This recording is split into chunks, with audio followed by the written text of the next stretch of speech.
भक्तों ने बहुत दिया।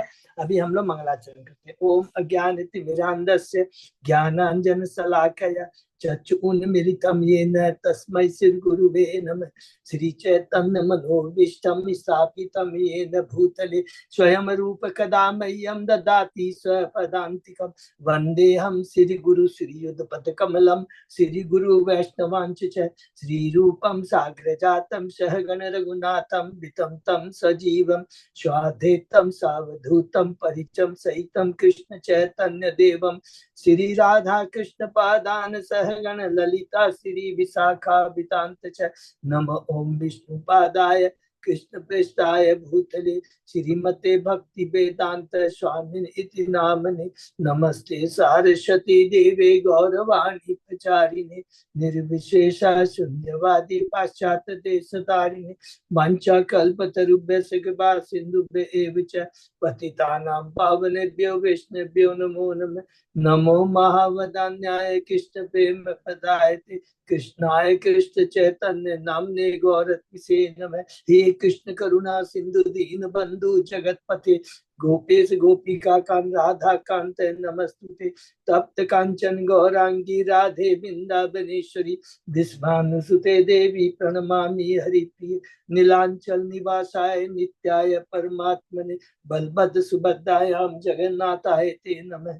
जय श्री कृष्ण चैतन्य प्रभु नित्यानंद श्री अद्वैत गदाधर श्रीवासादि गौर भक्त बिंद मुखम करोति वाचालम पंगुलंगे गिम यत्कृपातमहं वंदे श्री गुरु दीनतारिणं परमानंद माधवम श्री चैतन्य ईश्वर।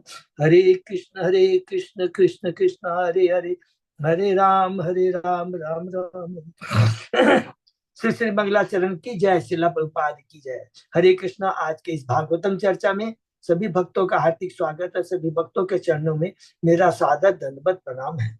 राधा माधव राधा गोविंद परम वैष्णव गुरु आचार्यों के शील कृपा से हम सब भक्त लोग मिल करके आपस में से भागवतम के ऊपर चर्चा कर पा रहे हैं। बहुत ही हम लोग भाग्यशाली, परम सौभाग्य है। कैंटो 10 में विषय है आश्रय तत्व। प्रश्न है परीक्षित महाराज का सुखदेव गोस्वामी से प्रथम अध्याय में कि आपने मुझे सूर्य वंश और चंद्र वंश के बारे में डिटेल कहा। इसमें हमने पढ़ा ये कैंटो 9 में हमने पूरा 13वें अध्याय तक सूर्य वंश के बारे में हमने पढ़ा। खडवाग बाबा भगवान श्री रामचंद्र के बारे में हम लोगों ने सौभरी मुनि के बारे में अलग रहा। और उसके बाद में चंद्र वंश में हमने राजा ययाति, राजा रुरुआ, बहुत सारे भरत महाराज, दुष्मंत महाराज, सबके बारे में हमने पढ़ा। और ये चंद्रवंश अभी खत्म नहीं हुआ है, क्योंकि 10वें अध्याय में कह रहा भी खत्म नहीं हुआ है। हमें अब आप कृपा करके उन यशस्वी भगवान, परम भगवान के यशस्वी कार्यों के बारे में, उनके चरित्र के बारे में शुरू से लेकर अंत तक बताइए, क्योंकि वो श्री कृष्ण भगवान है जिनकी कृपा से मेरे बाबा तथा अन्य लोगों ने कुरुक्षेत्र का युद्ध, जो विशाल सागर के समान था और जिसमें भीष्मदेव जैसे बड़ी बड़ी मछलियां थी जो एक चाहती तो एक बार में निगल जाती, लेकिन कृष्ण की कृपा से उनका टस मस नहीं हुआ और वे इस विशाल सागर को पार कर पाए। स्वयं कृष्ण ने मेरी माँ के गर्भ में जाकर मेरी रक्षा की है। कृपा कर करके उस कृष्ण के बारे में बताइए, उन बलराम के बारे में बताइए कि किस प्रकार माया देवी उन्हें माता देवकी के गर्भ से लेकर रोहिणी के गर्भ में स्थानांतरित करती है। किस प्रकार भगवान कृष्ण मथुरा का छोड़कर वृंदावन चले जाते हैं और भगवान ने कैसे कंस को मारा। उत्तर में कहते हैं परीक्षित महाराज को सुखदेव गोस्वामी बताते, पहले स्टार्टिंग करते पृथ्वी के बारे में कि जब इस धरा पर, वो गीता में भी भगवान ये कहते हैं, यदा यदा ही धर्मस्य ग्लानिर्भवति भवति अभ्युत्थानं तदात्मानं सृजामि परित्राणाय साधूनां विनाशाय च दुष्कृताम्। सेम चीज यहाँ पर कहते हैं। जब पृथ्वी दुखी हो जाती है तो भगवान ब्रह्मा जी के पास जाते, ब्रह्मा जी शिव सारे देवताओं को लेकर भगवान के पास जाते हैं। भगवान कहते हैं कोई चिंता करने की बात नहीं है, मैं अपने सब अंशों के साथ, अपने अंदर में सारे अवतारों को लेकर, अंशों को लेकर करके, अपनी शक्ति को लेकर, योग माया को लेकर करके अवतरित होगा, ये बताते हैं।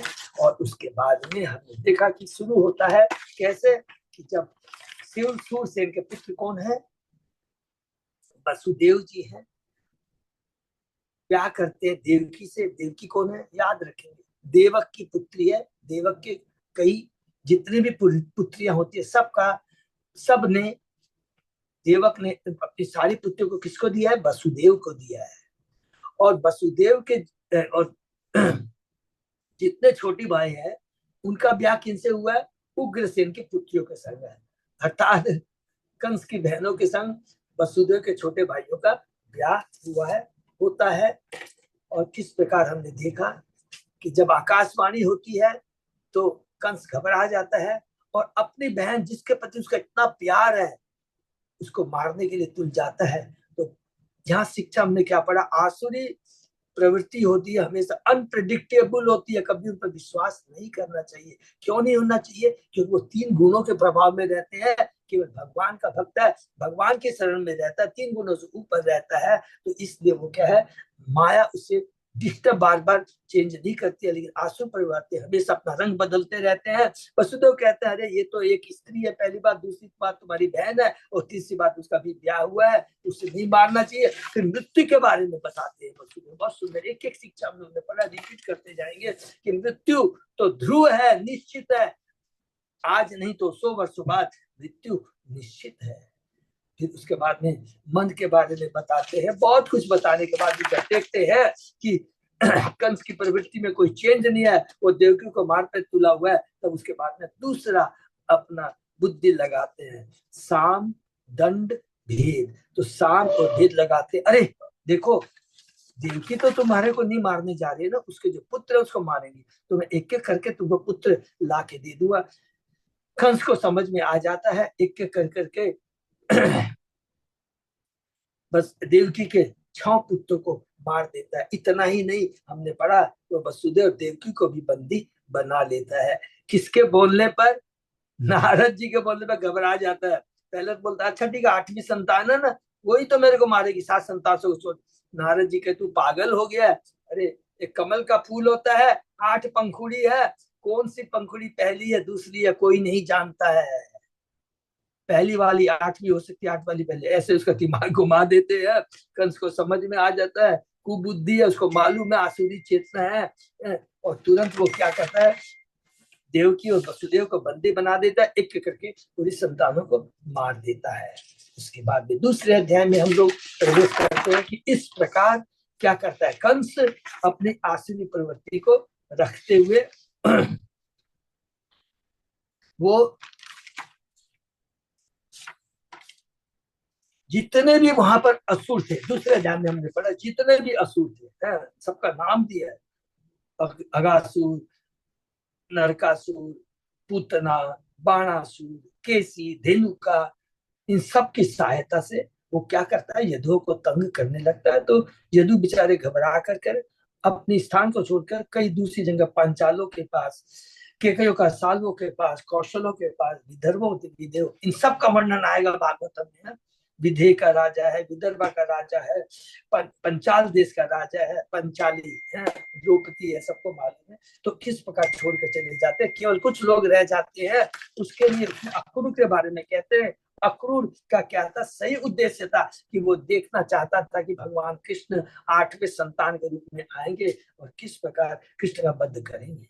सुखदेव गोस्वामी जी कहते हैं भगवान उसके बाद में जब 7वीं संतान कौन है, वो है बलदेव शंकरसन।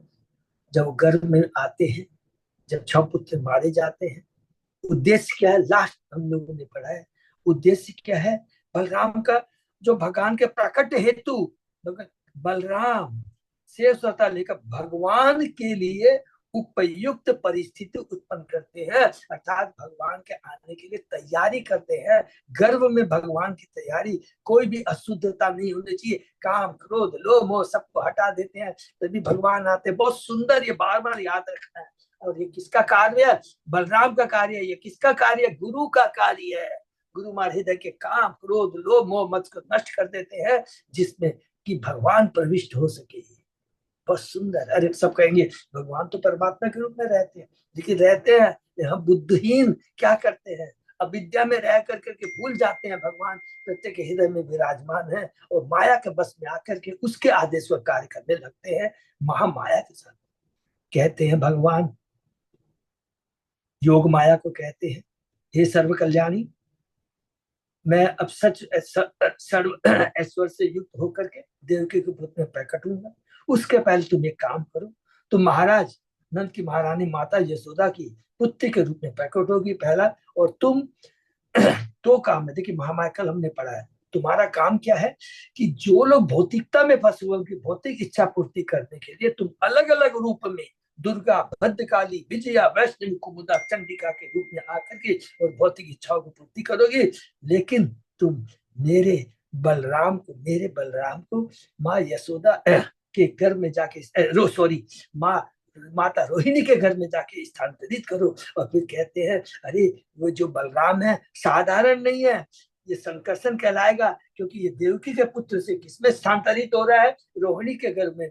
और दूसरा कहता है कि जब वो गोकुल में रहेगा सबको आनंद प्रदान करेगा, इसके नाम राम कहलाएगा और उसके अंदर प्रचुर शक्ति होगी, महाशक्ति होगी, इसलिए वो बलभद्र कहलाएगा। ये हम लोग ने बहुत सुंदर बलराम जी के बारे में पढ़ा। इस प्रकार भगवान का आदेश पाकर योग माया ने देवकी के बालक को खींचकर रोहिणी के घर में स्थानांतरित कर दिया। उसके बाद समस्त जीवों के, उसके बाद भगवान आते हैं। हरि बोल। बहुत सुंदर सीक्वेंस में लिखा, परमात्मा अपना भक्तों के भय को दूर करने के लिए भगवान श्री कृष्ण अपने वसुदेव के मन में आते हैं पहले, फिर मन के, और उसके बाद में वसुदेव के मन से देवकी के मन में, फिर उसके हृदय में आ जाते हैं। और दो चीज यहाँ बहुत इंपॉर्टेंट लिखी है, जहाँ भगवान का भक्त होता है, उस गुरु जो भगवान का गुणगान करता है उसमें आध्यात्मिक तेज आ जाता है। जैसे वसुदेव और देवकी में आ गया आध्यात्मिक तेज, सूर्य चंद्रमा के समान चमकने लगती है, और वो जो वातावरण भी होता है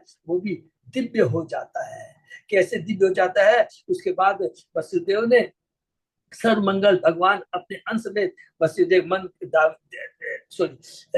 देवकी के मन में, और उसके बाद में वसुदेव के हृदय में, वसुदेव के मन में, उसके बाद में देवकी के हृदय में स्थानांतरित। इसका प्रभाव देखिए क्या होता है, गर्भ में श्री भगवान को धारण करने के कारण जिस स्थान में देवकी बंदी बनी हुई थी वह वातावरण भी प्रकाशित हो गया। वसुदेव भी दिव्य लगने लगे, देवकी भी दिव्य लगने लगे। लेकिन उसके साथ साथ लिखता है वो जो वातावरण था जहां बंदी बनाई गई थी वसुदेव देवकी, वो वातावरण भी प्रकाशित हो जाता है। और उससे क्या होता है, जब कंस देवता है कि देवकी के प्रसन्न शुद्ध तथा हसमुख चेहरे को देखकर कंस ने सोच लिया जहां भगवान विराजित है, जहां भगवान का अंश भगवान स्वयं होता है, तो उसकी भी चेतना में परिवर्तन आता है। क्या आता है, देवकी के भीतर स्थित विष्णु अब मेरा वध करेंगे, क्योंकि इसके पूर्व देवकी कभी भी इतनी तेजवान तथा प्रसन्न नहीं दिखी। कौन बोलता है, ये कंस बोलता है। कंस सोचने लगा, देखो फिर उसके बाद में बुद्धि कैसी है, अरे देवकी स्त्री है, वह मेरी बहन है और गर्भवती है, यदि मैं इसे मार डालता हूं तो मेरे यश, ऐश्वर्य तथा आयु निश्चित रूप से नष्ट हो जाएंगे। ज्ञान इसको है लेकिन अपने जीवन में नहीं उतारता हूं। यही ज्ञान किसने दिया था, स्टार्टिंग में वसुदेव ने एग्जैक्ट यही बात कही थी। लेकिन असुर लोग होते हैं, बदलते रहते हैं हमेशा उनके। इसलिए क्या होता है, जो असुर होता है ज्ञानी हो सकता है, लेकिन जब तक भक्ति नहीं होगी, जब तक वो अपने ज्ञान को विज्ञान में परिणत नहीं करेगा, जो कि हमने हिरण्यकशिपु के क्षेत्र में देखा, हम लोगों ने यहाँ पर हम कंस के क्षेत्र में इसके रूप में देख रहे हैं। ये बहुत इंपॉर्टेंट चीज है कि हमारी बुद्धि मन सदैव कृष्ण में समर्पित रहे, तो क्या होगा, हमारे आसुरी विचार नहीं आएंगे, अर्थात तमोगुण रजोगुण हमारे पर प्रभावित नहीं होगा। ये हमने पढ़ा, उसके आगे और चर्चा करते हैं। ओम नमो भगवते वासुदेवाय, ओम नमो भगवते वासुदेवाय, ओम नमो भगवते वासुदेवाय। नारायण नमस्कृत नरं चैव नरोत्तमं देवी सरस्वती व्यासं ततो जयमुदीरये। नष्प्रायेषु भद्रेषु नित्यं भागवत सेवया भगवती उत्तम श्लोके भक्ति भवति नैष्टिकी। कृष्णाय वासुदेवाय देवकी नंदनाय च नंद गोप कुमाराय गोविंदाय नमः। आराधयो भगवान ब्रजेश तनय ततदाम वृंदावनम रमया काचित उपासना गजबधु वर्गीय कल्पिता श्रीमद्भागवतम प्रमाणम अम्लम प्रेमा पुमर्तो महान श्री चैतन्य महाप्रभो मतमिदं तत् आदरो न पर। हरे कृष्ण कृष्ण कृष्ण हरे हरे हरे राम राम राम। कैंटो 10 अध्याय 2 देवताओं द्वारा गर्भस्थ कृष्ण की स्तुति श्लोक नंबर 20। बहुत बहुत धन्यवाद। अच्छी तरह हम लोग शुरू करते हैं। इति घोरतमात्भावात् सन्निधि स्वयं प्रभु आसते प्रतीक्षण तत् जन्म हरे वीरानुबंधन कृत। सुखदेव गोस्वामी आगे कहते हैं, इस तर्क वितर्क करते हुए हमारे कंस यद्यपि भगवान के प्रति स्वच्छता बनाए रखने के लिए दृढ़ था, किंतु अपनी बहन का जघन्य वध करने से कतराता रहा। उसने भगवान के जन्म लेने तक प्रतीक्षा करने और तब जो आवश्यक हो करने का निश्चय किया। हरि बोल। क्योंकि भगवान को आना है तो देखिए, भगवत सर्वस्य चाहम इति सन्निष्ठो मत स्मृति ज्ञानम पाने चाहिए। श्लोक हमेशा याद रखेंगे। भगवान को जो कराना करवाएंगे, स्मृति विस्मृति अपने आप करा देंगे। उसकी बुद्धि को ठीक कर दिया, क्योंकि भगवान को आना है। अगर वह अभी देवी को बद्ध कर देगा तो भगवान को तो आना ही आना है, भले जीव कुछ भी सोच ले। इसलिए हमेशा भगवान के आदेश का पालन करना चाहिए। देखिए, ब्रह्मा जी ने पालन किया, तुम लोग सब लोग यदुवंश में जन्म लो। योग माया ने भगवान के आदेश का पालन किया कि जाकर के बलदेव को स्थानांतरित। वसुदेव ने भगवान की आज्ञा का पालन किया, मुझे ले जाकर के तुम वृंदावन में। हमारा काम ही यही है कि केवल भगवान के गुरु के आदेशों का पालन करो, गारंटी हमारा जीवन धन्य हो जाएगा। बाहरी दीप से लगेगा अरे यार ये तो, क्योंकि माया भी तो साथ साथ में खेलती है ना, वो बुद्धि को भ्रमित करेगी। लेकिन गुरु भगवान का शास्त्र हमें बोलेगा नहीं ये चीज गलत है। हमारे ऊपर निर्भर करता है कि हम क्या करें। अल्प स्वतंत्रता का सदुपयोग यहीं पर किया जाता है। और वैसे दूसरी बात है, एक बार डिसाइड कर ले कि नहीं कृष्ण मैं तुम्हारा हूं, तुम्हारे समर्पित हो, तब भगवान स्वतः ही रक्षा करते हैं। ये बहुत इंपॉर्टेंट चीज है। उस समय माया देवी हार जाती है। आशिन सन विशन तिष्ठन भुंजान पर्यटन महिम चिंतयानो ऋषिकेशम अपश्यत तन्मयम जगत। सिंहासन पर अथवा अपने कमरे में बैठे, बिस्तर पर लेटे या कहीं भी रहते हुए, खाते सोते घूमते कंस केवल अपने शत्रु भगवान ऋषिकेश को ही देखता था। दूसरे शब्द में अपने सर्वव्यापक शत्रु का चिंतन करते करते कंस प्रतिकूल भाव से कृष्ण भावनित हो गया था। इसको अंडरलाइन कर देंगे, इतनी पावरफुल बात लिखा है। चाहे वो शत्रु भाव से हो, चाहे भक्ति के भाव से हो तो गया था कृष्ण भाव भावे, माने सदैव कृष्ण का चिंतन करना चाहिए। मन मना भगवतो मध्याजी माम नमस्ते। ये बहुत इंपॉर्टेंट बात लिखा है। तो जो कृष्णमय हो जाता है, चाहे आसुरी पर चाहे द्वेष से या उससे, उसका कल्याण निश्चित है। ये आगे भागवतम में श्लोक आया है। श्री रूप गोस्वामी ने भक्ति के सर्वोत्तम प्रकार को अनुकूल्यन कृष्णानुशीलनम कहा है भक्ति रसामृत सिंधु में। निसंदेह कंस भी कृष्ण भावना भावी था, किंतु वह कृष्ण को शत्रु मानता था। अतः कृष्ण भावना में निमग्न रहते हुए भी उसका क्रिया उसके जीवन के अनुकूल रहता है। यदि कृष्ण भावना का अनुकूल अनुसरण किया जाए तो वह इतना सुखी हो सकता है कि कृष्ण व्यक्ति को केवल सुख अर्थात कृष्ण में तादात्म्य की कोई तादात्म्य में हमारे विलीन होने की भी कोई बहुत बड़ा लाभ नहीं लगता। केवल्यम नरकायते, कृष्ण भावना भावित व्यक्ति के लिए निर्विशेष द्वारा अभिष्ट कृष्ण अथवा ब्रह्म में विलीन होना तादम्य असुविधाजनक लगता है। प्रबोधानंद सरस्वती ने भी कहा है कि ब्रह्म ज्योति में विलीन एक नरक के समान है और स्वर्ग लोक में जाने की इच्छा माया जाल है। प्रबोधानंद सरस्वती ने बात लिखी है। केवल्यम नरकायते सतपुराकाश पुष्पायते।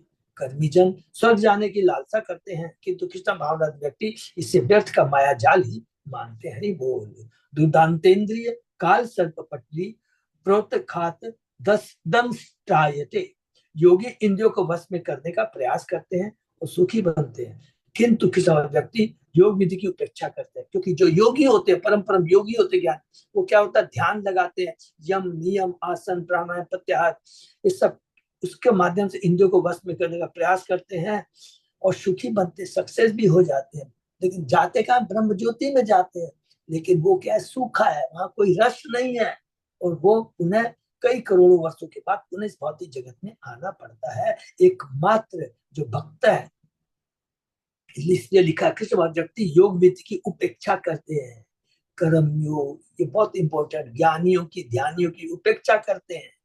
वह इंद्रिय रूपी शत्रुओं की परवाह नहीं करता, जो बड़े बड़े सर्पों के समान है। कौन? कृष्ण भक्त। किंतु कृष्ण भक्त का अनुकूल भाव से अनुसरण करने वाले व्यक्ति कर्मियों, ज्ञानियों, योगियों द्वारा अनुभव जाने वाले सुख की लेस मात्र भी परवाह नहीं करते।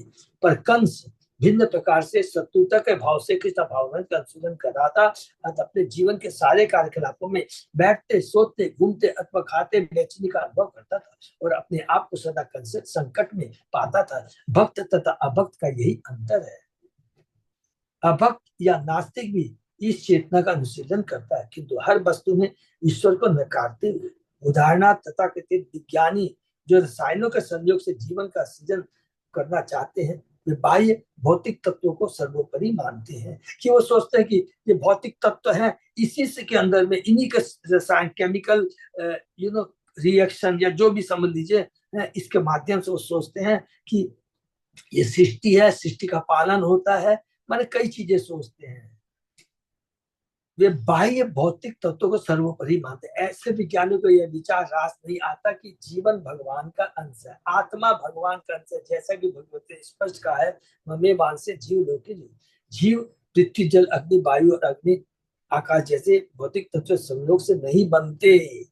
ये तो भौतिक शरीर बनता है, भौतिक शरीर के अंदर में जो आत्मा है, ये कोई 5 तत्वों का बना नहीं है। क्यों नहीं बना? क्योंकि लिखा ममेवान से जीव लोग, ये तो भगवान के अंश है। तो भगवान तो आध्यात्मिक है, भगवान का अंश भौतिक कैसे हो सकता है? बहुत साइंटिफिक क्लियर चीज है।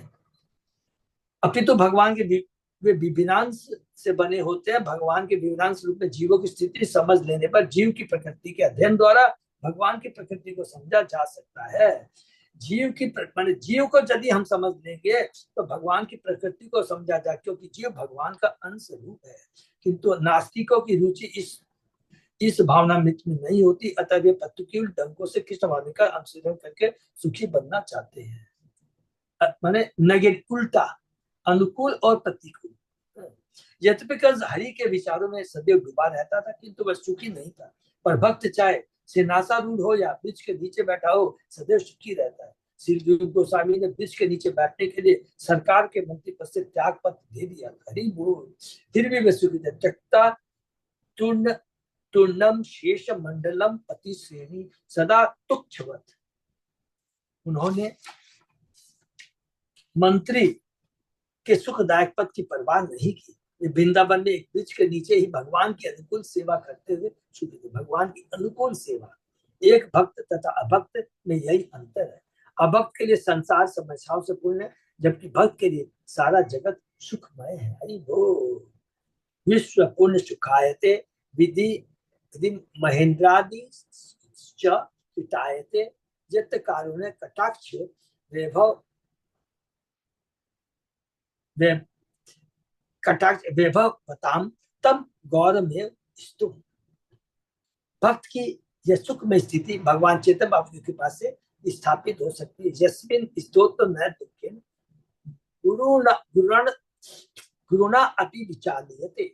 भगवत गीता में भक्त ऊपरी तौर पर भगवान महान संघर्ष में पढ़कर भी कभी उद्विग्न नहीं होता। बाहरी दृष्टि से लगता है उसको बहुत विपदा आई है, लेकिन वो इतना अंदर से ये भौतिक जगह उतार चढ़ाव से इतना अनासक्त होता है कि उसको कोई असर नहीं होता है। ब्रह्मा भवच तत्रेत्य मुनि भी नारद आदि भी देवे सानुचरी शाकम गिरवी वृषणम एडयन। भगवान ब्रह्म तथा भगवान श्री जी, नारद, देवल तथा व्यास जैसे महामुनि इंद्र चंद्र तथा वरुण जैसे देवताओं के साथ अदृश्य रूप में देवकी के कक्ष में पहुंचे। हरि बोल। जहाँ सबों ने मिलकर वर त्याग भगवान को प्रसन्न करने के लिए सारद स्तुतियां की। अरे भगवान ने तो कहा था ब्रह्मा जी को, समझ में आ गई, भगवान माता देवकी के हृदय में प्रकट हो चुके हैं, तो हमें जाना चाहिए, अरे उसकी पूजा करनी चाहिए, हमें उनको परिदक्षिणा करनी है। दो भूत सर्गो लोकेस्मिन देव आसुर एवच। मनुष्य दो प्रकार के होते हैं, देव तथा सुर तथा असुर, और इन दोनों में बड़ा भारी अंतर है। असुर होने के कारण कंस लगातार भगवान की माता देवकी को मार डालने के लिए तरह तरह की योजनाएं बनाता रहता था। इससे वह भी कृष्ण भावना नहीं था, किंतु प्रतिकूल भाव से, किंतु भक्तगण अनुकूल कृष्ण भावना भी होते हैं। विष्णु भक्त स्मृतो देव है। ब्रह्मा इतने शक्तिशाली है कि उन्हें संपूर्ण ब्रह्मांड के सृजन का दिया गया है, फिर भी बहुत इंपॉर्टेंट प्रभुपाद, फिर भी वे भगवान का स्वागत करने स्वयं आए। भव अर्थात शिव भगवान के नाम का कीर्तन करके सदा हर्षित होते हैं। देखिए यहाँ पूरा लिख दिया है, चाहे वो देवता हो, चाहे जीव तत्व हो, चाहे विष्णु तत्व हो, दोनों किसके लिए है? भगवान की सेवा के लिए। तो बहुत इंपॉर्टेंट चीज है। कोई भी हो, आप बलराम जी को ले लीजिए, अद्वैताचार्य को ले लीजिए, किसी को भी ले लीजिए, बलराम अद्वैताचार्य सब क्या है? भगवान की सेवा के निमित्त है। दोनों विष्णु तत्व है। जीव तत्व की, विष्णु जीव तत्व की तो बात ही छोड़ दीजिए, जीव तत्व में तो सब आ गए, ब्रह्मा जी ले लीजिए, हम सारे जीव आ गए ना, सब कुछ आ गए। वो क्या है? जानते हैं कि अल्टीमेटली हमको अंशी की भगवान की सेवा करनी है। और नारद का तो कहना ही क्या, नारद मुनि बाजाए बीना राधिका रमन नामे, नारद मुनि सदैव भगवान का गुणगान करते रहते हैं। उनका कार्य है कि पूरे विश्व का भ्रमण करके भक्त की खोज करना या किसी को भक्त बनाना। नारद की कृपा से शिकारी भी भक्त बन गया। सनातन गोस्वामी ने तो उसने टीका में लिखा कि नारद आदि भी सब कहते हैं कि नारद तथा देवताओं के साथ सनक सनातन मुनि भी थे। जो ये शिकारी भी है ना, मृगारी नाम सुना, बाद में डिस्कस करेंगे। मृगारी है जो कि पशुओं को, आधे पशुओं को तड़पते हुए देख उसको आनंद आता था। ये नारद की कृपा से वो ऐसा भक्त भया कि जब रास्ते में चलता था ना, कि एक चींटी भी उसके पाँव में नहीं आ जाए, इतना उसमें परिवर्तन आ जाता है। तो ये है भक्त के, शुद्ध भक्त के संग का, शुद्ध भक्त के संग का आध्यात्मिक प्रभाव। सब नारद आदि के शब्द कहा था कि नारद देवताओं के साथ सनक सनातन मुनि भी थे, और वे सभी अपनी बधाई देने तथा भगवान का साथ करने आए थे। हरि बोल। यद्यपि कंस देवकी को मारने की योजना बना रहा था, किंतु वह भी भगवान के आगमन की प्रतीक्षा कर रहा था। प्रतीक्षा प्रतीक्षा प्रतीक्षा जन्म जन्म की प्रतीक्षा कर रहा था। सत्यव्रतम सत्य परम त्रिसत्यम सत्य सत्ययस्य योनिम निहित च सत्य निहिम च सत्ये सत्यस्य सत्यमित सत्यनित्यम सत्यात्मकम त्वाम शरणम प्रपन्न। हरि बोल। बहुत सुंदर श्लोक।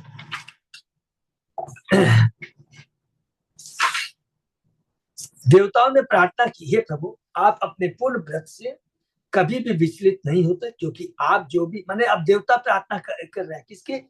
गर्भ स्तुति कर रहे हैं, देवकी की गर्भ स्तुति कर रहे हैं।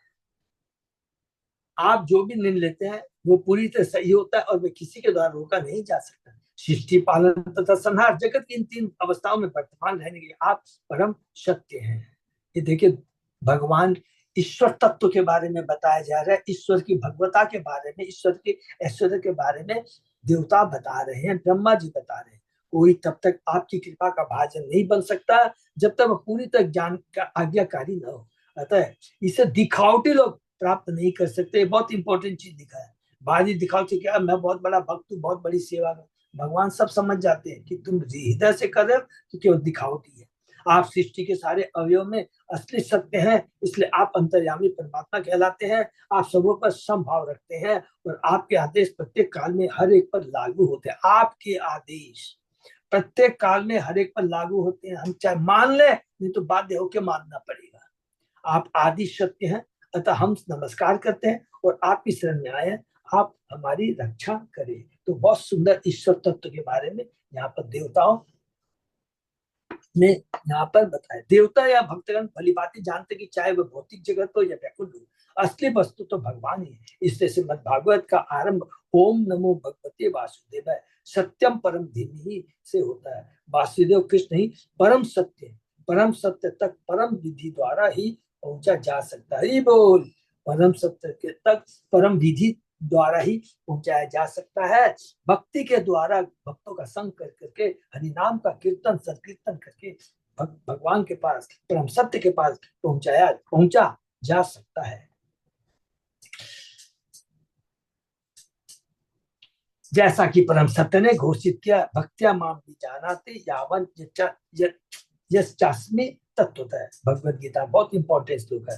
परम सत्य को समझने का एकमात्र ढंग है भक्ति। इसके देवतागण अपनी रक्षा के लिए परम सत्य की ही शरण में आते हैं, आपेक्षिक सत्य की नहीं। ऐसे अनेक लोग हैं जो देवता की पूजा करते हैं, किंतु परम सत्य कृष्ण ने भगवत गीता में कहा है, अंतवतु फलम तेषाम तत् भवति अल्पदेशा। सब तो सत्य है, आपेक्षिक सत्य क्या है? सब हम भगवान के अंश हैं। तो भगवान की पूजा करनी चाहिए, ना कि भगवान के जो देवता है उनकी पूजा करो। क्योंकि देव एकमात्र, हमेशा ये याद रखना है, भौतिक जगत से छुटकारा, भौतिक जगत से छुटकारा केवल भगवान ही दिला सकते हैं। और ब्रह्मांड की कोई भी शक्ति, कोई भी देवता, कोई भी चीज को आप ले लीजिए, वो हमें इस भौतिक जगत से छुटकारा दिला नहीं सकते। ठीक है, सारी हमें भौतिक सुख मिल सकते हैं, अच्छे रहने की व्यवस्था लग्जरियस मिल सकती है, लेकिन रहना पड़ेगा भौतिक जगत में, और इसका भी अंत है। कुछ समय के लिए ही रहता है ये सारी चीजें। अंतवतु फलम तेषाम तत् भवति अल्पतेषाम। अल्प योग देवताओं की पूजा करते हैं और उनके फल सीमित तथा क्षणिक होते हैं। देवताओं की पूजा सीमित समय के लिए लाभदायक हो सकती है, किंतु याद लाभदायक को भौतिक लाभ देगी, ये भी याद रखेंगे। कई बार कंफ्यूज हो जाए, अरे प्रभु लिखा तो है लाभदायक, अरे लाभदायक है, भौतिक लाभ मिलेगा, ये याद रखना है। किंतु परिणाम होता है नश्वर। देखिए लिख दिया, किंतु जो मिलता है वो नश्वर होता है। अब हमको डिसाइड करना है कि वो वास्तव में लाभदायक है या नहीं। यह संसार नश्वर है, तो देवता भी नश्वर है, उनका भी भौतिक शरीर है। देवता से प्राप्त होने वाले भी नश्वर होते हैं, जबकि जीव शाश्वत है। नित्यो नित्यानाम चेतन चेतनानाम। इसलिए हर जीव को नश्वर सुख नहीं, अपितु शाश्वत सुख की खोज करना चाहिए। क्योंकि जीव, हे जीव, तू भी तो शाश्वत है, तुझे शाश्वत सुख की खोज करनी चाहिए। सत्यम परम धीम सूचित कहते हैं कि मनुष्य को सत्य की खोज करनी चाहिए, सापेक्ष सत्य की नहीं, माने रिलेटिव सत्य की नहीं। भगवान नरसिंहदेव की प्रार्थना करते हुए प्रहलाद महाराज ने कहा था, बालस्य में हम शरणम पितरो नरसिंह न तस्य च अगत उदवंती मज्जंतु। सामान्यतः समझा जाता है कि बच्चे के रक्षक, बहुत बहुत ज्यादा इंपॉर्टेंट बात है। सामान्य यह समझा है कि बच्चे के रक्षक उसके माता पिता होते हैं, किंतु यह यथार्थ नहीं है। असली रक्षक तो भगवान है। कि लिखा है कि कभी तो माँ बाप भी चाहते हुए भी अपने बच्चे की रक्षा नहीं कर सकते। एक डॉक्टर, बहुत बड़ा डॉक्टर होने के बाद भी, बहुत बड़ा वैद्य होने के बाद भी रोग को नहीं मिटा सकता है। एक बड़ा डॉक्टर सर्जरी होकर के जब तक भगवान की चलनी रोगी को नहीं बचा सकता है। बहुत इंपॉर्टेंट हमें याद रखना है।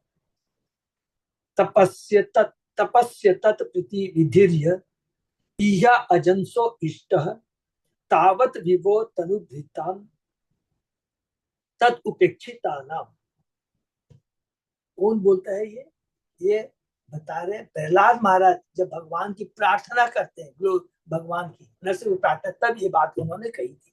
जिस बालक की उपचार भगवान द्वारा होती है, वो अपने माता पिता के होते भी कष्ट भोगता है।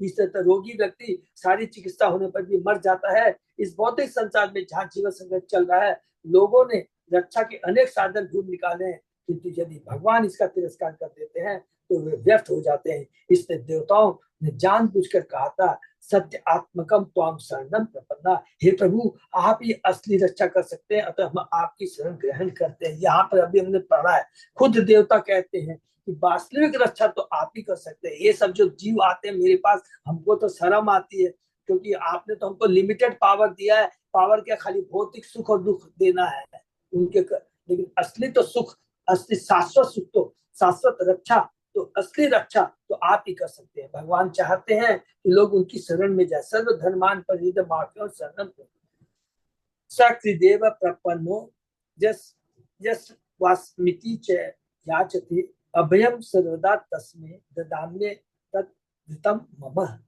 यदि कोई निष्ठा पूर्वक यह कह के मेरी शरण में आता है कि हे प्रभु आज मैं आपकी शरण में हूँ, तो मैं उसे सदैव सुरक्षा प्रदान करता हूँ। है यह मेरा व्रत है, बहुत इंपॉर्टेंट है। ये रामायण का देखिए, देवताओं ने भगवान की स्तुति की, क्योंकि कंस तथा उसके सहयोगियों द्वारा सताए गए सारे भक्तों की रक्षा करने के लिए भगवान अपनी भक्ति देवकी के गर्भ में अब प्रकट हो चुके थे। इस भगवान सत्यव्रत की भूमिका का अदा करते हैं। भगवान द्वारा की जाने वाली रक्षा की तुलना देवता द्वारा दी जाने वाली रक्षा से नहीं की जा सकती। देवता जो पीस देते हैं नस्वर टेम्परेरी है। कहा जाता है कि रावण शिव जी का महान भक्त था, किंतु जब भगवान राम जी उसे मारने गए तो शिव जी उसे सुरक्षा प्रदान नहीं कर सके। हरि बोल। ब्रह्मा हिरण्यकशिपु को सुरक्षा प्रदान नहीं कर सका। भगवान ब्रह्मा तथा शिव नारद जैसे महान ऋषियों तथा अनेक अन्य देवताओं के साथ कंस के घर में अदृश्य होकर आए।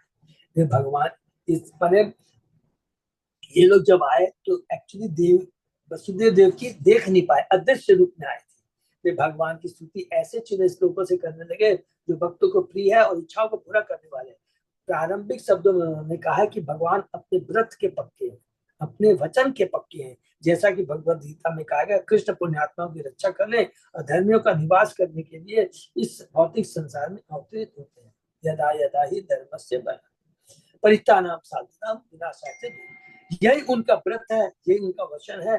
देवता समझ गए थे कि भगवान अपने इस व्रत को पूरा करने के लिए देव के घर में वास कर चुके हैं।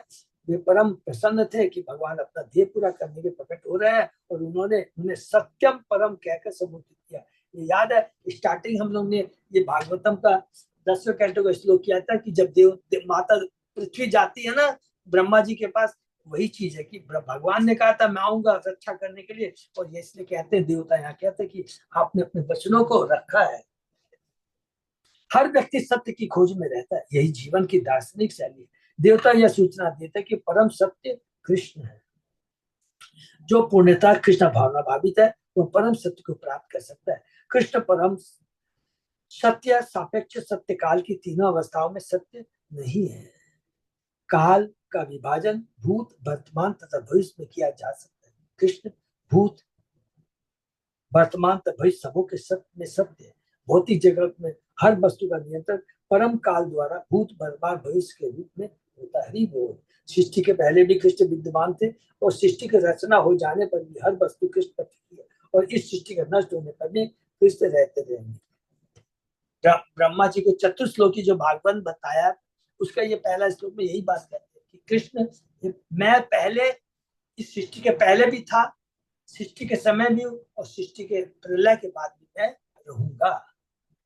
अतः वे समस्त परिस्थितियों में परम सत्य है। यदि इस जगत में कोई सत्य है तो परम सत्य कृष्ण से उद्भूत हरि बोल। यदि इस जगत में कोई ऐश्वर्य है तो उस ऐश्वर्य का कारण कृष्ण है। यदि इस जगत में कोई यश है तो उसके कारण कृष्ण है। यदि इस जगत में कोई पराक्रम है उसका कारण कृष्ण है। यदि इस जगत में कोई बुद्धि तथा विद्या है उसका कारण कृष्ण है। अतः कृष्ण समस्त सापेक्ष तत्वों के उद्भव है। जितने भी माने इनडायरेक्टली जितने भी भौतिक जगत में आप कुछ भी देख लीजिए, लगता है अरे ये तो नहीं साइंटिस्ट ने बनाया, ये बनाया, नहीं, हर चीज के पीछे हाथ कृष्ण का है। साइंटिस्ट कहता है कि ऑक्सीजन हाइड्रोजन को मिला के पानी मिलता है, तो अरे मूर्ख, हाइड्रोजन ऑक्सीजन किसने बनाया? किसी साइंटिस्ट के बाप की ताकत है ऑक्सीजन हाइड्रोजन को बना दे? तो डायरेक्ट चीज को समझना है। सापेक्ष चीज किसके ऊपर, डायरेक्ट के ऊपर निर्भर है। ब्रह्मा जी ने भी क्या किया है, उन्होंने विसर्ग, सर्ग नहीं विसर्ग की उत्पत्ति की है। सर्ग माने ओरिजिनल सृष्टि, जो एलिमेंट है वो तो भगवान कृष्ण ने किया है। इसलिए भक्तगण भगवान ब्रह्मा का अनुसरण करते प्रार्थना करते हैं, गोविंदम आदि पुरुषम तब हम बजामी, कि हम आदि पुरुष परम सत्य गोविंद की पूजा करते हैं। सर्वत्र सारे कार्य ज्ञान बल क्रिया इन तीन सिद्धांतों के रूप में संपन्न होते हैं। यदि हर क्षेत्र में पूर्ण ज्ञान, पूर्ण बल तथा पूर्ण क्रिया नहीं होती तो कोई प्रयास कभी भी सफल नहीं होता। अतः जो व्यक्ति हर काम में सफलता चाहता है उसे इन सिद्धांतों का आधार प्राप्त करना चाहिए। आधार कृष्ण है। भगवान संबंधी निम्नलिखित कथन पाए गए, न तस्य कार्यम करणम च विद्यते, न तत् समश्चाभ्य दिकश्च दृश्यते, पराश्य शक्ति विवेदेव श्रूयते, स्वाभाविकी ज्ञान बल क्रिया च। भगवान को स्वयं कुछ भी करने की आवश्यकता नहीं पड़ती, क्योंकि उनके पास ऐसी शक्तियां हैं कि वे जो भी कुछ करवाना चाहते हैं वह भौतिक प्रकृति के नियम तथा भलीभांति संपन्न हो जाता है। स्वाभाविक ज्ञान बल क्रिया। इसी तरह जो लोग भगवान की सेवा में लगे हैं वे जीवन संघर्ष करने के लिए नहीं होते। इस समय कृष्ण आंदोलन का प्रसार करने में जो 10,000 से अधिक नर नारी विश्व भर में लगे हुए हैं, उनके पास कोई स्थायी वृत्ति नहीं है। फिर भी हम देखते हैं कि वास्तव में उनका पालन अत्यंत ठाठ-बाट से होता है। हरि बोल। तो भगवान सब अपनी व्यवस्था करते हैं, हमको खाली हरिनाम करना है और प्रचार का काम करना, बाकी सारी व्यवस्था कृष्ण अपने आप करेंगे। अन्यश्चिन्तयन्तो मां ये जन पर्युपासते तेषां नित्या युक्तानाम योगक्षेमं वहम। यह बहुत इंपॉर्टेंट श्लोक है, ये 9वें अध्याय का 22वां। जो लोग भक्ति पर मेरी पूजा करते हैं और मेरी दिव्य रूप का ध्यान करते हैं, उन्हें मैं वह देता हूं जो उनके पास नहीं है, तथा जो उनके पास है उनकी सुरक्षा करता हूं।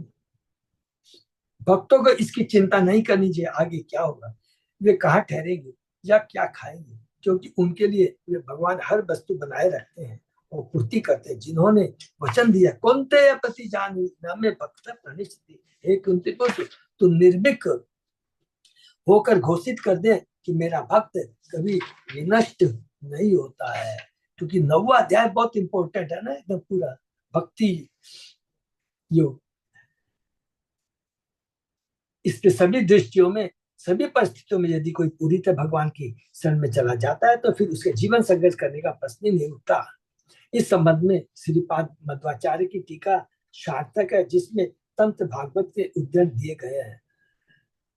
सक्षप्त उत्तम ब्रूयाद आनंदन तिथि वे वदेत येति ज्ञानं समुद्दिष्टम पूर्णानंद दिशिस्ततः अति अतित वाच तथा दानात् सत्यात्य च उच्यते विदु। श्री विश्वनाथ चक्रवर्ती सतस्य सत्यस्य योनिम शब्द की व्याख्या करते हुए कहते हैं कृष्ण अवतारी अर्थात सारे अवतारों के उद्गम है। पहला तो चीज ही है, कृष्ण स्वयं भगवान है, अवतारी है, अवतार नहीं है। भगवान समस्त अवतारों के उद्गम है। दीपाचिरेव ही दशांतरम अव्युपेत्य दीपायते। मान लीजिए कि अनेक दीपक है, बहुत इंपॉर्टेंट ब्रह्म संहिता का, जो समान शक्ति वाले हैं, फिर भी पहला दूसरा तीसरा आदि दीपक होता है।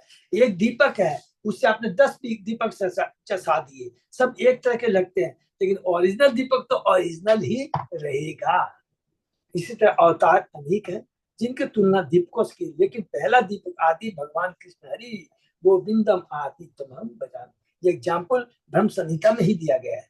देवताओं को भगवान की आज्ञा पालन करने के लिए पूजा करनी चाहिए, किंतु यह तर्क किया जा सकता है भगवान देवकी के घर के भीतर थे, अतः वे भी भौतिक देह में प्रकट होने वाले थे, तो फिर उनकी पूजा क्यों की जाए। कोई सामान्य जीव तथा भगवान में अंतर क्यों करे। इन प्रश्नों का उत्तर अगले श्लोकों में दिया गया है। एकायनो सो विफल त्रिमूला चतुरस पंच विदय सटात्मा सप्तको अष्ट विपटो नवाक्षे दस छद्दी खगो ही आदि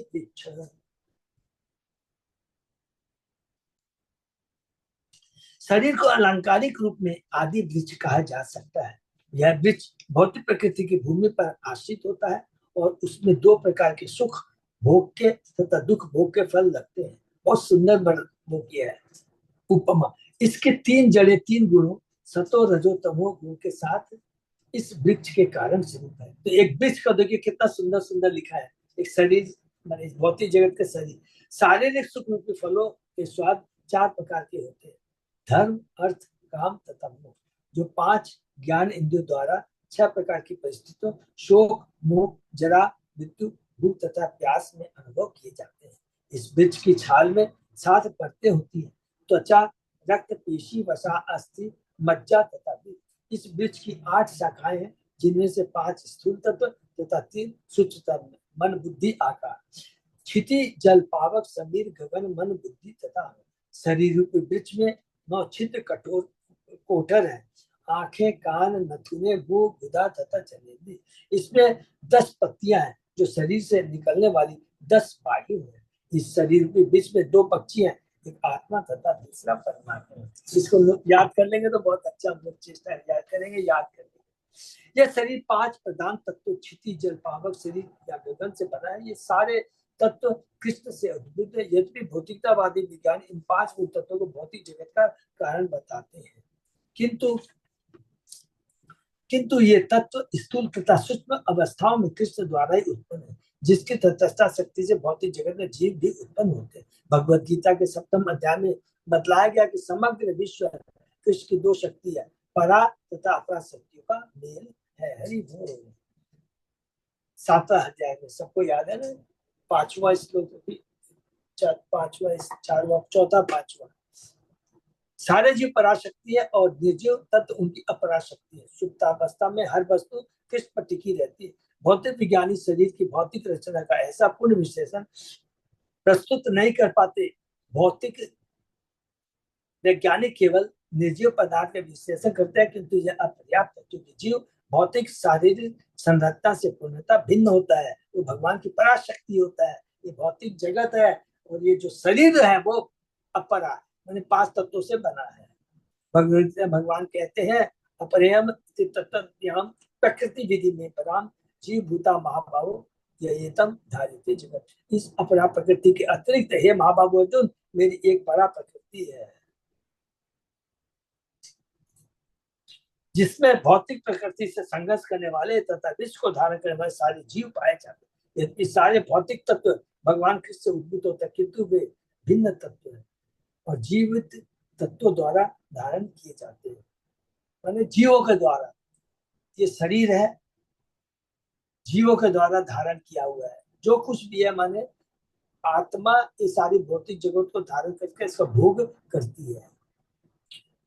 जी खगर सबसे सूचित होकर शरीर के भीतर के जीवित सत्व तत्व वृक्ष में बैठे 2 पक्षियों के समान है। ख का अर्थ आकाश तथा ग का अर्थ है गमन करने वाले, अतः द्विखगर 2 पक्षियों का द्योतक है। इस शरीर के बीच में 2 पक्षी अर्थात जो सजीव तत्व है और वे दोनों सदैव पृथक पृथक होते हैं। दोनों ही आध्यात्मिक है, सजीव है और दोनों ही अलग अलग होते हैं। एक आत्मा है और एक परमात्मा है। भगवत गीता में भगवान कहता है कि क्षेत्रज्ञ च अपनी माम विधि सर्व क्षेत्र। हे भारत, तुम यह जान लो कि मैं सारे शरीर का ज्ञाता हूँ। क्षेत्रज्ञ अर्थात शरीर का स्वामी, विखग अर्थात जीव कहलाता है। शरीर के भीतर ऐसे 2 क्षेत्रज्ञ हैं, आत्मा तथा परमात्मा। आत्मा अपने शरीर का स्वामी है, किंतु परमात्मा सारे जीवों के शरीर के भीतर उपस्थित। शारीरिक संरचना का ऐसा संभव विश्लेषण तथा ज्ञान वैदिक साहित्य के अतिरिक्त दुर्लभ है। वैदिक साहित्य से ये सारा ज्ञान मिलता है कि क्या बहुत सुंदर बात है। क्षेत्रज्ञ, ये भौतिक जगत है, ये क्षेत्रज्ञ, क्षेत्र को जानने वाला 2 जन है, आत्मा और परमात्मा, जो हमारे हृदय में विराजमान है। आत्मा केवल अपने शरीर के क्षेत्र के बारे में जानता है, परमात्मा सारे क्षेत्रों के बारे में जानता है। जब 2 पक्षी बीच में प्रवेश करते हैं, मुख्यतः बस कोई यह सोच सकता है कि दोनों पक्षी एक हो गए या बीच में तदाकार हो गए, किंतु ऐसा नहीं होता। तो हर पक्षी की अपनी दृष्टि निजी पहचान बनी रहती है। इसी तरह आत्मा परमात्मा कभी एक नहीं होते, नए पदार्थ से उनका तारतम्य होता है। जीव सदैव पदार्थ के निकट रहता है, किंतु उसका यह नहीं है कि वह उससे एकाकार हो जाता है। असंगो ही अयम पुरुष। यद्यपि भौतिक वैज्ञानिक जैव तथा अजैव या जड़ तथा चेतन को गलती से मिला जुला मानते हैं। तो पूरा गीता का प्रभुपाद जी बार बार हमें यहाँ पर याद दिला रहे हैं। वैदिक ज्ञान को बंदी अथवा गुप्त रखा गया है, किंतु हर व्यक्ति की इसे समझने की आवश्यकता है। ज्ञान की आधुनिक सभ्यता केवल शरीर का विश्लेषण करने में व्यस्त है। अतः लोग इस गलत परिणाम को प्राप्त होते हैं कि शरीर के भीतर की जीवनी शक्ति किन्हीं भौतिक अवस्थाओं में उत्पन्न होती है। लोगों को आत्मा विषय कोई जानकारी नहीं है, किंतु इस पुस्तक में पूरी पूरी व्याख्या दी हुई है कि जीवनी शक्तियां दो है, द्विखग आत्मा तथा परमात्मा। परमात्मा हर शरीर में उपस्थित है, ईश्वर सर्वभूतानां हृदयेषु अतिष्ठति, जबकि आत्मा केवल अपने ही शरीर में देही स्थित है और एक शरीर से दूसरे में स्थानांतर करता रहता है। तो ये पूरा श्लोक में आत्मा के बारे में बताया गया है, सॉरी आत्मा और परमात्मा के बारे में। त्वमेकम् एवास्य सत प्रसूति त्वं सन्निधानं त्वं अनुग्रहश्च त्वत्मायया संवृत चेतस त्वं पश्यन्ति नाना न विपश्चितो। ये हे प्रभु, आप ही कई रूपों में अभिव्यक्त इस भौतिक जगत रूपी मूल वृक्ष के प्रभावशाली कारण स्वरूप है। ये कंटिन्यूएशन में याद रखेंगे, ये सब ब्रह्मा ये देवता भगवान को ग्लोरीफाई कर रहे हैं, ईश्वर तत्व के बारे में, जीव तत्व के बारे में, भौतिक प्रकृति के बारे में, सब चीज के बारे में यहाँ देवता बता रहे हैं। आप इस जगत के पालक भी हैं और संहार के बाद आप ही ऐसे हैं जिसमें सारी वस्तुएं संरक्षण पाती है, शेल्टर पाती है।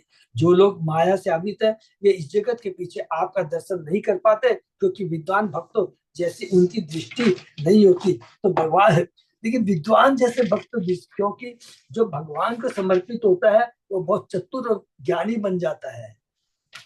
तो हमारा वास्तविक ज्ञान, हम ज्ञानी तभी कहलाएंगे, हम लोग विद्या, हमारे में विद्या है, ज्ञान तभी कहलाएंगे जब हम भगवान से, शास्त्रों से जुड़े रहेंगे, एक बड़े बड़े विज्ञानियों से नहीं। अनेक देवता यथा ब्रह्मा शिव तथा वे इस भौतिक जगत के सृष्टा, पालक तथा संहारक माने जाते हैं, किंतु वास्तव में वे है नहीं। हरि बोल। यथार्थ तो यह है कि भगवान अपनी विविध शक्तियों के रूप में हर वस्तु में प्रकट होते हैं। एकम एवाद्वितीयम ब्रह्म, कोई दूसरा अस्तित्व नहीं है। एकम, केवल एक है, कृष्ण है। जो लोग सचमुच विपश्चित अर्थात विद्वान है, वे जीवन की किसी भी अवस्था में भगवान को समझने तथा देखने में समर्थ होते हैं, क्योंकि उनको शास्त्रों का ज्ञान है, गुरु की शरण में गए हैं, इसलिए उनको ज्ञान। प्रेमांजन अचुरित भक्ति विलोचनेन संत सदैव हृदयेषु विलोकयन्ति। विद्वान भक्त कष्ट को भी भगवान की उपस्थिति के रूप में स्वीकार करते हैं। हरि बोल। जब कोई भक्त कष्ट में होता है तो वह देखता कि भगवान तो भौतिक जगत के कलमश से उसे छुटकारा दिलाने या शुद्ध करने के लिए कष्ट के रूप में प्रकट हुए हैं। इस जगत में रहते हुए मनुष्य विविध अवस्थाओं में रहता है, अतः भक्त कष्ट की अवस्था को भी भगवान का दूसरा स्वरूप ही स्वीकार करता है। बहुत सुंदर श्लोक है जो ब्रह्मा जी करते हैं, कैंटो 10 के 14वें अध्याय के 8वें श्लोक। तथे अनुकंपा सुमिक्ष मानो, अतः भक्त कष्ट को भगवान का मान अग्रह मानता है, क्योंकि वह समझता है कि उसके कलमश धोए जा रहे हैं। हरि बोल।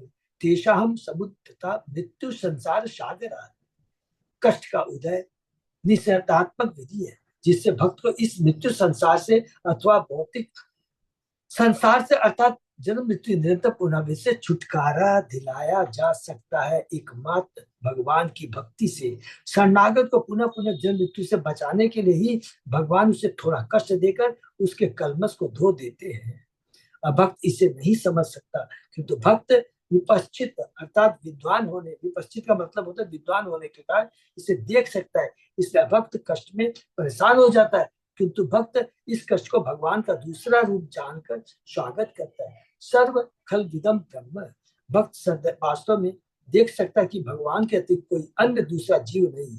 एकम एवाद्वितीयम, भगवान केवल एक है जो अपने को विभिन्न शक्तियों के रूप में प्रस्तुत करता है। जिन्हें असली ज्ञान नहीं है वे सोचते हैं कि ब्रह्मा सृष्टा है, विष्णु पालक है और शिव संहार करता है, और विभिन्न देवतागण विविध कार्य की पूर्ति के लिए निमित्त है। इस तरह वे लोग तरह तरह के कार्यों की सृष्टि करते हैं और इन कार्य की पूर्ति के विविध देवताओं की पूजा करते हैं, लेकिन ये नहीं मालूम है, अरे बात सही है, लेकिन ये जो कुछ भी है, ये सब देवता, ये जो कुछ भी है, इन साइंटिस्ट जिनको भी आप ले लीजिए, ये सब भौतिक चीजों से रिलेटेड है, और इसका उपयोग केवल शरीर के लिए होता है, और ये शरीर कुछ समय के बाद नष्ट हो जाएगा। शरीर के भीतर जो आत्मा है उसकी कल्याण की सोचनी है, उसकी विधि अलग है, उसके लिए दवा अलग है।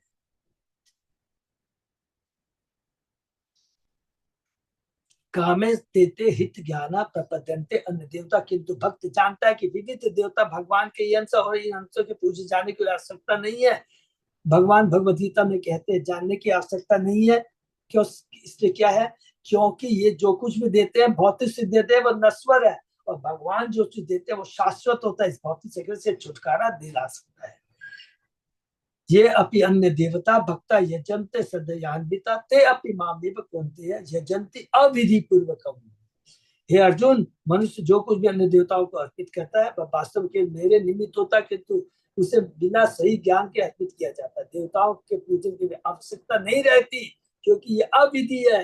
मात्र कृष्ण के चरण को लोग ज्ञान करने से मनुष्य के सारे कार्य पूर्ण हो जाते हैं। ये इतना पावरफुल श्लोक है, ये और कोई नहीं बोल रहा है, ये स्वयं भगवान गीता में अर्जुन को कह रहे हैं। इससे बड़ी बात तो क्या चाहिए हमें। केवल मूढ़ इन सब देवताओं को मानते हैं, क्योंकि वे भौतिक प्रकृति के तीनों द्वारा मोहित होते हैं। त्रिगुणमय ये भवि भार्गवरेबी सर्व विदम जगत, ऐसे मूल इतना भी नहीं समझ सकते कि हर वस्तु के असली स्रोत तो भगवान मोहित ना भी जानाते मामेप्य परम अव्ययम। मनुष्य को चाहिए कि भगवान के विविध स्वरूपों के बीच से विचरण हो, अपितु परमेश्वर में ध्यान एकाग्र करके उन्हीं की पूजा करे। मामेकम शरणम, मनुष्य जीवन का यही आदर्श सिद्धांत होना चाहिए। हरे कृष्ण। तो यही पर विराम देते हैं, क्योंकि प्रभुपाद जी ने तात्पर्य के माध्यम से इतना डिटेल बताया। जो भी कुछ हम पढ़ रहे हैं, देखिए क्या पढ़ा हम लोगों ने, कि भगवान आ गए हैं, माता देवकी के गर्भ में प्रकट हुआ। अभी मैंने भगवान ने भौतिक जगत में पांव नहीं रखा है, केवल देवकी माता के हृदय में आ गए हैं। देवताओं को तो मालूम है, क्योंकि भगवान ने आदि देवताओं को बता दिया था।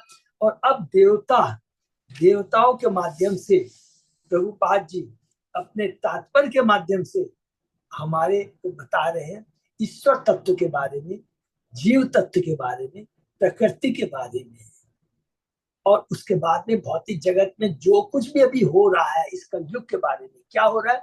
सारे कार्य शरीर से संबंधित हो रही है, लेकिन शरीर के भीतर जो आत्मा फंसा हुआ है, कष्ट पा रहा है, उसके कल्याण की कोई नहीं सोच रहा है। इसलिए प्रभुपाद जी ने इस चीज को ध्यान में रखते हुए 70 साल की उम्र में वो पूरे विश्व में उन्होंने हरिनाम का प्रचार किया, शास्त्र हम लोगों को दिया, मंदिर दिए, बड़े बड़े आचार्य दिए, ब्रह्मचारी दिए। इसका हमें पूरा पूरा लाभ उठाना है। हरे कृष्णा। तो हम लोग बहुत धीरे धीरे जा रहे हैं, लेकिन क्यों प्रभुपाद जी एकदम पूरे तात्पर्य में देखिएगा, पूरा का पूरा तत्व को बार बार रिपीट करते जाएंगे। भक्त, भक्ति, भगवान, सबके बारे में बहुत डिटेल में प्रभुपाद जी बार बार बोले। हरे कृष्णा। ये पे विराम।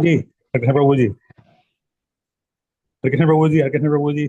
हाँ, हरे कृष्णा। अरुण प्रभु, हरि बोल। बोलिए प्रभु। प्रभु जी, ये जो लास्ट श्लोक अपन ने पढ़ा प्रभु जी, ये ना कष्ट वाला ना, ये हाँ हाँ प्रभु।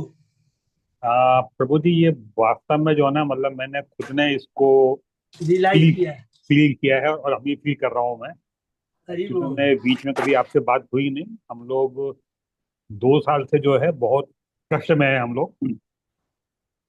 कुछ पारिवारिक मतलब वो इश्यूज हैं, कुछ हेल्थ इश्यूज हैं। अच्छा प्रभु। तो मैं यही फील कर रहा था कि क्या बोलते, एक प्रसंग आता है जिसमें कुंती माता जो है भगवान से ये बोलती है हाँ प्रभु, क्या? हाँ, कैंटो 1 के 8वें अध्याय में। हाँ कि साहब, आप जो है मुझे हमेशा कष्ट दे, मेरे को आप, हाँ। तो जो क्योंकि आप जब कष्ट देंगे तो ही मैं जो है मतलब आपके अधिक निकट रहूंगे। राइट। तो प्रभु जी ये जो लिखा हुआ है प्रभु जी, मैंने भी ये फील किया कि हमारे ऊपर जितने भी कष्ट आए, ठीक है वो कष्ट हमारे लिखे हुए थे हमारे, हम्म। लेकिन प्रभु जी भगवान ने हमको इतना सेव किया है, हमको इतना बचाया है हमको, कि मतलब अगर मतलब वो कष्ट कुछ भी हो सकता था मतलब हमारे लिए वो। बहुत बड़ा हो सकता था, हाँ। हाँ, लेकिन लेकिन लेकिन भगवान ने हमको इतना बचाया है हर केस के अंदर, हम्म। कि मतलब हमें तो मतलब मुझे तो ये लगता है कि साथ जो है भाई भाई भगवान मेरे बिल्कुल साथ में है। और ये कष्ट जो है मतलब सिर्फ कुछ नहीं है, सिर्फ भगवान के हम अधिक निकट आ गए अभी हम। हरी बोल, बहुत सुंदर प्रभु, आपने अपना रियलाइजेशन बताया, और ये सच बात भी है। क्योंकि देखिए, ये सच प्रभु ने, अरुण प्रभु ने बताया, और सब लोग के संग होता है। अगर हम भक्ति नहीं करेंगे ना तो पागल हो जाएंगे, पागल हो जाएंगे। नहीं तो क्या करते हैं लोग, क्या करते हैं, जब प्रॉब्लम आती है तो टेम्पररी रास्ता खोजते हैं, नशा करना शुरू कर देते हैं, ये करना शुरू कर देते हैं, अरे इससे हमको रिलीफ मिलेगा, रिलीफ मिलेगा, और वो और तमोगुण में चले जाते हैं। लेकिन जब हमने पढ़ा है, गीता पढ़ा है, शास्त्रों से पढ़ा है, आचार्यों से सुना है, तो जैसा प्रभु जी अपने रिलायंस बताते हैं, नहीं, क्या लिखा गीता के, ये वाला बहुत इंपॉर्टेंस तो होगा, जब नोट कर लेंगे। कैंटो 10 के 14 अध्याय का 8वां श्लोक इतना पावर देगा ना। ब्रह्मा जी कहते हैं, अरे मेरे भाग में तो और कष्ट लिखे हुए थे, ये तो आपकी बहुत बड़ी कृपा है कि इतने सारे कष्ट छोटे से हो गए, और मैं आपकी भक्ति नहीं छोड़ूंगा मैं अपनी, क्योंकि ये मेरे प्रारब्ध कर्मों का फल है। कोई बात नहीं है, टेम्परेरी है, लेकिन आपसे जुड़ा हूं, आपकी भक्ति से जुड़ा हूं, आपके चरण को मैं पकड़ रखा हूं। तो एक दिन ऐसा आएगा कि ये तो कष्ट टेम्परेरी छूट जाएंगे, लेकिन मेरी भक्ति शाश्वत है, और आपके धाम में जाने का अधिकारी बन जाऊंगा, जैसे कि एक पुत्र अपने पिता की संपत्ति का अधिकारी होता है। और प्रभु जी ईश्वर मतलब भगवान तो इतने कृपालु हैं कि मैं पिछले 2 साल से ज्यादा कुछ भक्ति नहीं कर पा रहा हूँ मैं। नहीं बस प्रभु, हम लोग करेंगे नहीं आपके लिए, नहीं भगवान से नहीं, प्रार्थना बस करेंगे। सिर्फ सुबह सुबह जो है जितना मुझसे होता है, मैं ये क्लास जो है मैं जो है ज्वाइन करने की मैं ट्राई करता हूँ मैं। ठीक है जी, लेकिन उसके बाद भी मतलब भक्ति नहीं कर पाने के बावजूद भी मतलब भगवान इतने कृपालु हैं कि वो हमें हर कष्ट से बचा रहे हैं हम लोग। इसलिए बचा रहे हैं प्रभु, इसका भी हम लोग उत्तर दे देंगे। क्योंकि भक्ति कभी भी विनष्ट नहीं होती है, याद रखिए। जी प्रभु। जो हमने पहले किया, आज आपने इतने क्लास किए, आपने किया है, तो कम से कम ये चीज तो आपके मन में है कि कृष्ण भगवान है, कृष्ण सर्वे परा है, और भगवान देखते हैं। देखिए, हम लोग भी बहुत आता है, हम लोग के जीवन में आता है, कोई को छिपाना नहीं। कब किसी दिन बहुत बड़ी प्रॉब्लम आ जाती है, तो हमारी जब वगैरह थोड़ा उतना क्वालिटी का नहीं होता, थोड़ी सी प्रॉब्लम आ जाती है, छिपाने की बात नहीं है, लेकिन भगवान तो जानते हैं, क्योंकि भगवान का सहारा रहता है। तो ये बहुत जी अच्छी बात प्रभु। आपने की है। थैंक यू सो मच प्रभु, बहुत बहुत धन्यवाद प्रभु। हम लोग आपके लिए प्रार्थना करेंगे, भगवान से प्रार्थना करेंगे सब लोग मिल कर करके, कि ये भौतिक जगत में जो उतार चढ़ाव आता है, भगवान इससे हमें रक्षा करे, हिम्मत प्रदान करे। जी प्रभु। सबसे बड़ी चीज हम, क्योंकि भगवान ने कहा कि कुंती भी महारानी कहती है कि देखिए कष्ट आते रहे, भगवान जी के संग, पांडवों के संग भी कष्ट आए हैं, तो भगवान से एक ही चीज मांगेंगे, उसके अंदर सब कुछ आ जाएगा। हे कृष्ण, तुम्हें भूलू नहीं, तुम्हारी भक्ति हमसे छूटे नहीं, बस राइट उसके प्रभु। अंदर सब कुछ आ गया। राइट। भक्ति हम कर, तो भगवान बोलेंगे ये तो मेरे को फंसा दिया है, ये तो तो भक्ति तुम्हारी नहीं छूटे, तुम्हारी सेवा नहीं छूटे, इसके अंदर में सब कुछ आ जाएगा। ठीक है ना। हरि बोल, हरे कृष्ण। हरे कृष्णा, ये बहुत बहुत धन्यवाद। अच्छा अरुण प्रभु, हम लोग सबसे आपके लिए भगवान से प्रार्थना करेंगे, सभी भक्तों के इधर से धन्यवाद, सब एक दूसरे के लिए प्रार्थना करेंगे। हरे कृष्णा। और अच्युत अजय दास प्रभु, कोई अनाउंसमेंट है प्रभु? कुछ नहीं प्रभु जी, ऐसा कुछ स्पेसिफिक नहीं है, ठीक है प्रभु। हरे कृष्णा। ये हरे कृष्णा, दंडवत प्रणाम प्रभु। दंड प्रणाम देंगे। हरे कृष्णा। भक्तों को बहुत बहुत धन्यवाद। कृष्ण विराम करते हरे कृष्णा, सादर दंडवत प्रणाम।